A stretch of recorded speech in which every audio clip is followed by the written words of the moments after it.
দাঁড়াও, আজকে তোমার ব্যবস্থা নেওয়া হচ্ছে।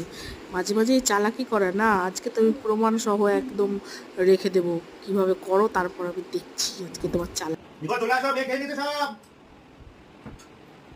কি সব খাওয়ানো হয়েছে? হ্যাঁ, খুব ভালো মেয়ে, খেয়ে নাও, সব খেয়ে নিতে। তুমি ওকে এটা পুরোটা খাইয়ে দিলা? এই তো সামান্য একটু আছে, আর না, আচ্ছা। খাবে না, আর খাবে না তুমি, আর একটু খাও। এই খাবারটা তুমি ওকে পুরোটা খাওয়ালা? হুম, সত্যি তো? নাও, খেয়ে নাও। সত্যি এটা? এই তো, আর যদি এটা মিথ্যা হয় তাহলে? না, এই তো একটুখানি খাওয়াতে আর হবে। যদি এটা মিথ্যা হয়? তাহলে কিন্তু না। তাহলে আমি আবার শুনবো তো? হুম। সত্যি তো? হ্যাঁ। আচ্ছা ঠিক আছে। দেখো এখনো কিন্তু বলো, মানে তুমি খাইছো তো পুরোটা? একেবারে। দেখো এটা যদি ভুল প্রমাণ হয় আমি যা বলবো তাই শুনবে সব আমি খেয়ে কিন্তু। নিয়েছে মেয়ে, লক্ষ্মী মেয়ে, ঘাম করে খেয়ে নিয়েছে সব। তাহলে এটা কি? এটা কি? ও সবই খেয়েছে, ওই লাস্টের টুকরোটা খাচ্ছিল না, তখন ওটুকু আমি খেয়ে নিয়েছি। আচ্ছা তাই? তাই তাই শয়তানি বুদ্ধি মাম্মা